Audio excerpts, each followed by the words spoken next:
Good afternoon. This is Michael Bowley. I'm coming to you from the Apparatus Bay at Allegheny Engine Company.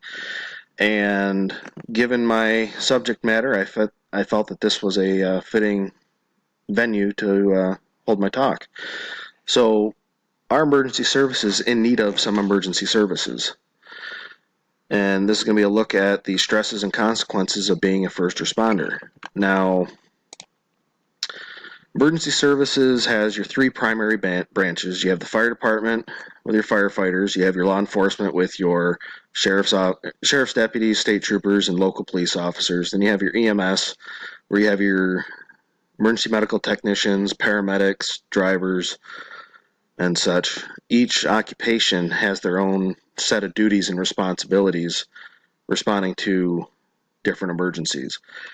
This was vacation 2 years ago in Virginia Beach. There was a little fender bender that the fire department was clearing from, and police were taking care of some traffic control. Nobody was hurt in this one. So, a little bit about me. I became a volunteer firefighter and EMT in 2003 in Cold Spring, New York. Moved to Allegheny 3 years ago and joined Allegheny Engine Company. I've been a professional EMT since 2009 at Trans Am. Became a medic in 2012, and this was the mess after delivering a premature baby on my way to Buffalo one night, which he's doing well, I'm told. Still don't want to go on another, never want to do that one again. So there's increasing stressors that are leading to a higher rate of illnesses among first responders.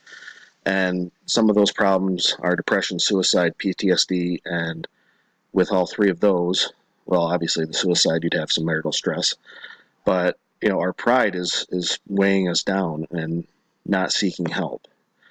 And multiple studies are showing that the rate of illnesses are occurring at nearly twice the rate that the general public is suffering from these ailments.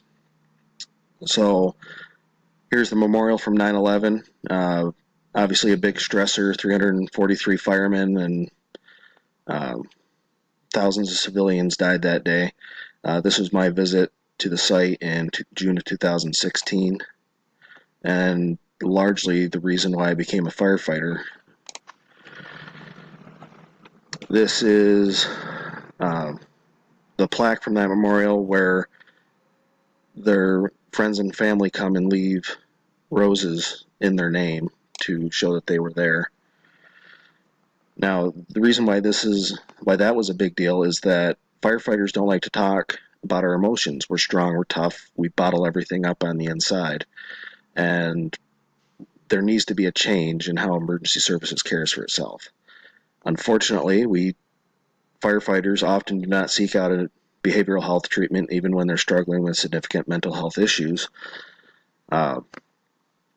And Paul Combs is an amazing illustrator that's been a firefighter for years, and he really understands what's going on. And I found a study, I can't remember if it was the University of Tennessee, that was published in 2018, where they followed 322 new firefighters after the academy and followed them for 3 years to determine what their rates of substance abuse between alcohol and tobacco was, and to help gauge the future health problems related with that.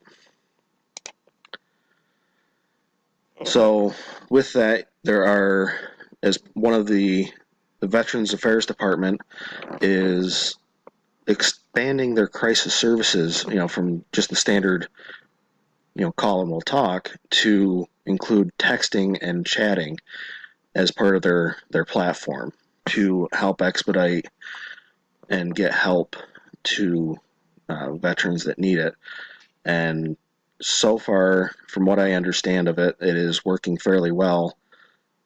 It's not taking away from the call services, it's adding to it, and that people that normally, they like their anonymity or they're just having a bad thought or whatever, they would shoot a text message and be able to chat with somebody and not have to have that emotional connection to it. This picture's from a drill a couple years ago, where I'm up in the bucket, just hanging out and getting ready to put some water on things.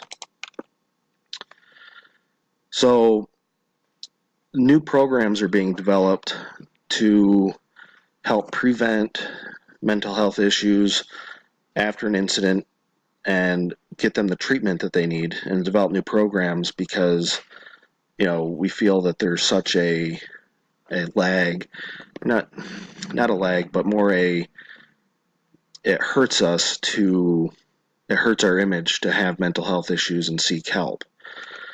And this is one of my ambulances that took a picture of the back of.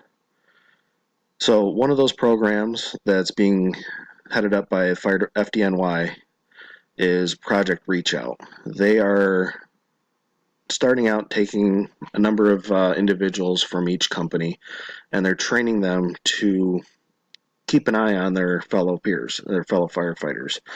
And it has three phases: the assess, approach, and act. First one is merely just observation, and just keep an eye out for when somebody isn't acting themselves, and not sitting down and having coffee with everybody, or being extra quiet during mealtime, or maybe calling in sick a little bit more often than usual.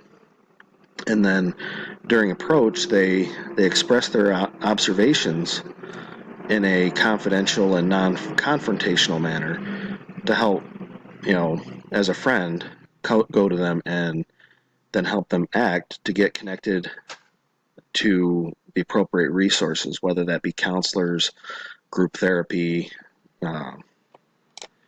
and such.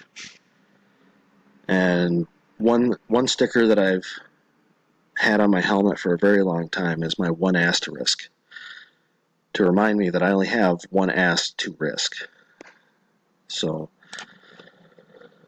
now, some things that your home life can help keep things on an even keel. These are my kids and my future son-in-law during a parade for Old Home Days in Allegheny 2 years ago, hanging out in the driver's seat of engine 33. I'd like to give credit to Paul Combs, artiostudent7.com, for his artwork, and thank you for your time.